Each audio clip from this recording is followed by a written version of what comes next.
Radhe friends, कैसे हैं आप सब। उम्मीद करते हैं अच्छे होंगे, स्वस्थ होंगे, मस्त होंगे। आप सभी का स्वागत है हमारे यूट्यूब चैनल में।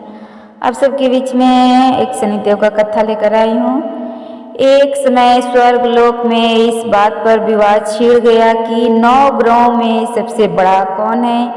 यह विवाद इतना आगे चला गया कि यह एक युद्ध का स्थिति बन गया।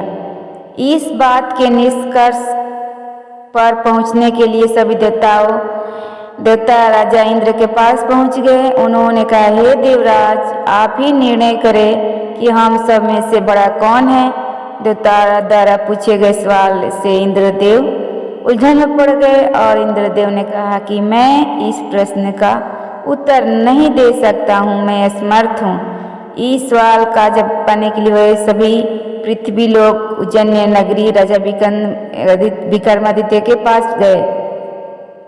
राजा विक्रमादित्य के महल पहुंचकर सभी देवताओं प्रश्न किया। इस पर राजा विक्रमादित्य भी आश्चर्य में पड़ गए। वो सोच रहे थे कि सभी के पास अपनी अपनी शक्तियां हैं जिसके चलते वो महान है। अगर किसी को छोटा या बड़ा कहा गया तो उन्हें क्रोध के कारण काफी हानि हो सकती है। इस बीच राजा एक तरीका ढूंढा। उन्होंने 9 तरह की धातु बनाई जिसमें स्वर्ण, रजत, चांदी, कांसा, तांबा, सीसा, राग, जस्ता, भद्र एवं लोहे भी शामिल थे। राजा ने सभी धातुओं को एक एक आसन के पीछे रख दिया। इसके बाद उन्होंने सभी देवताओं को सिंहासन पर बैठने के लिए कहा। धातुओं के गुण के अनुसार सभी देवताओं अपने अपने आसन एक दूसरे के पीछे रखकर उन्होंने देवताओं को अपने अपने सिंहासन पर बैठने को कहा। सभी देवता अपने अपना आसन ग्रहण कर लिया। तब राजा विक्रमादित्य ने कहा कि इस बात का निर्णय हो चुका है, जो सबसे सिंहासन पर बैठा है वही सबसे बड़ा है। यह देखकर शनिदेव बहुत नाराज हुए। उन्होंने कहा, हे राजा विक्रमादित्य, यह मेरा अपमान है। तूने मुझसे सबसे पहले पीछे बैठाया, मैं तुम्हारा विनाश कर दूंगा। तुम मेरी शक्तियों को नहीं जानते हो। शनि ने कहा, एक राशि पर सूर्य 1 महीने और चंद्रमा 2.25 महीने, मंगल 1.5 महीने, बुध और शुक्र 1 महीने, बृहस्पति 13 महीने रहते हैं, लेकिन मैं किसी भी राशि पर 7.5 वर्ष रहता हूँ। मैंने अपने क्रोध से बड़े बड़े देवताओं को पीड़ित किया है। वो मेरा ही प्रकोप था कि मैं राम को भी वन में रहना पड़ा, क्योंकि उन पर भी 7.5 थी। रावण की मृत्यु भी इसी कारण हुई। अब तू भी मेरे प्रकोप से नहीं बच पाएगा। शनिदेव ने बेहद क्रोध में वहां से विदा ली और सभी देवताओं खुशी खुशी वहां से चले गए।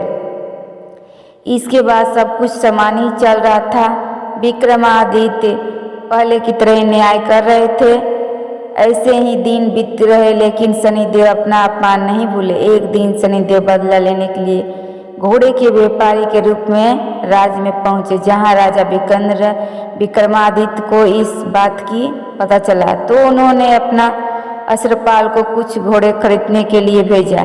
अश्वपाल लौट आया, राजा को बताया कि घोड़े बेहद ही कीमती हैं। राजा ने खुद जाकर एक सुंदर शक्तिशाली घोड़ा पसंद किया और उसकी चाल देखने के लिए घोड़े पर सवार हो गए। जैसे ही राजा विक्रमादित्य घोड़े पर बैठे, वैसे ही घोड़े बिजली की रफ्तार से दौड़ पड़ा। घोड़ा राजा को एक जंगल में ले गया और वहां जाकर राजा को नीचे गिरा दिया और फिर कहीं गायब हो गया। राजा का रास्ता ढूंढने के लिए राजा जंगल में भटकने लगे, लेकिन उन्हें कोई रास्ता नहीं मिला। कुछ समय बाद एक चरवाहा मिला, भूखा प्यासा परेशान। उसने राजा ने चरवाहे से पानी मांगा। चरवाहे ने उसे पानी दिया और राजा ने उसे अपनी एक अंगूठी दे दी। रास्ता पूछकर राजा जंगल से निकल गया और पास में ही मौजूद एक नगर में पहुंच गया। एक सेठ की दुकान पर राजा ने कुछ आराम के लिए रुका। वहां सेठ से बातचीत करते उसने बताया कि उज्जैन नगरी से आया हूँ। हे राजा, कुछ देर तक दुकान पर बैठा। जितनी देर वो वहां बैठा, सेठ जी काफी बिक्री हो गई। सेठ जी को खुद बहुत भाग्यवान समझा। सेठ ने राजा को कहा, अपने घर खाने पर आमंत्रित किया। सेठ के घर में एक खूंटी पर सोने का हार लटका था, उसी कमरे में जहां राजा छोड़कर बाहर चला गया। कुछ समय बाद खूंटी उसने सोने का हार को निकल गई और सेठ ने विक्रमादित्य से वापस आकर पूछा कि उसका हार कहाँ है। तब राजा ने हार गायब होने की बात बताई। इस पर राजा ने क्रोधित होकर चोरी करने का अपराध में विक्रमादित्य के हाथ पांव काटने का आदेश दे दिया। राजा विक्रमादित्य के हाथ पांव काटकर उसे नगर की सड़क पर छोड़ दिया गया। सेठ ने क्रोधित होकर विक्रमादित्य के हाथ पैर कटवाने का आदेश दिया और उसे हाथ पैर काटकर सड़क पर छोड़ दिया गया। फिर कुछ समय बाद विक्रमादित्य को एक ऐसी तेली अपने साथ ले गया। तेली ने उसे अपने कोल्हू पर बैठा दिया। वह पूरा दिन बैल की आवाज़ देकर हाँकता था। विक्रमादित्य की जीवन इस तरह यापन हो रहा था। उस पर शनि की 7.5 थी, जिस पे खत्म होने पर वर्षा ऋतु हुई। एक दिन राजा मेघ मल्हार गा रहा था। उसी समय उस नगर की राजा की बेटी राजकुमारी मोहिनी ने उसकी आवाज़ सुनी। उसने आवाज़ बेहद पसंद आई। मोहिनी ने अपनी दासी को भेजकर गाने वाले को बुलाने को कहा।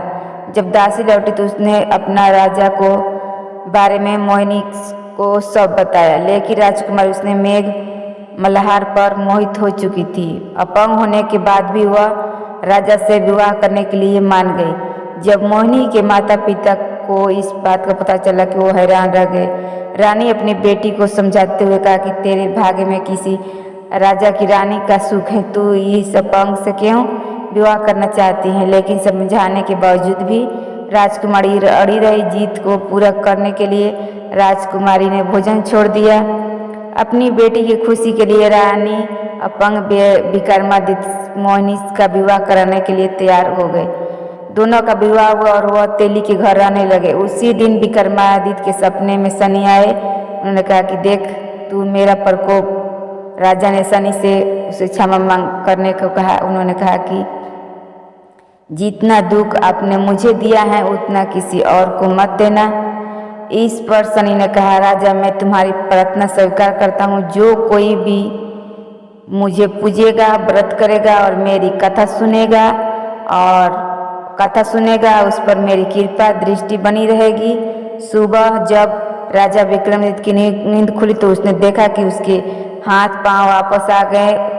उन्होंने मन ही मन शनिदेव को नमन किया। राजकुमारी भी विक्रमादित्य के हाथ पैर देखकर हैरान रह गई। तब राजा ने शनिदेव को प्रकोप की कथा सुनाई। विक्रमादित्य के हाथ पैर वापस आ गए। तब राजा ने शनिदेव के प्रकोप की कथा सुनाई। जब सेठ को यह पता चला तो वह तेली के घर पहुंचा। उसने राजा विक्रमादित्य के उनके पैरों पर गिरकर माफ़ी मांगी। राजा ने सेठ को माफ़ किया और सेठ ने राजा से उनके घर जाकर भोजन करते समय हुए अचानक से खूंटी ने हार उगल दिया। सेठ जी ने अपनी बेटी का विवाह भी राजा के साथ कर दिया। उन्होंने स्वर्ण आभूषण धन आदि देकर राजा के साथ विदा कर दिया। राजा विक्रमादित्य अपने दोनों पत्नियों यानी राजकुमारियों मोहिनी और सेठ की बेटी के साथ अपने राज्य उज्जैन पहुँचे। सभी ने उनका स्वागत किया। इसके बाद राजा विक्रमादित्य ने पूरे राज्य में घोषणा करते हुए कहा कि आज से शनि देव सबसे श्रेष्ठ हैं। आज से शनि देव सब देवों में श्रेष्ठ माने जाएंगे।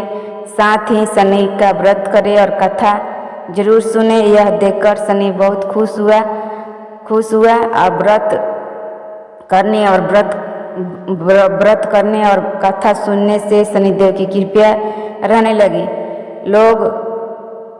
लोग आनंद लेकर कथा सुनने लगे, आनंद पूर्वक कथा सुनने लगे। हे शनिदेव, जैसे विक्रमादित्य का क्षमा की और जो भी कथा सुने और कहे सबकी मनोकामना पूर्ण करे और अपना दया बनाए रखे, अपना महिमा बनाए रखे शनिदेव।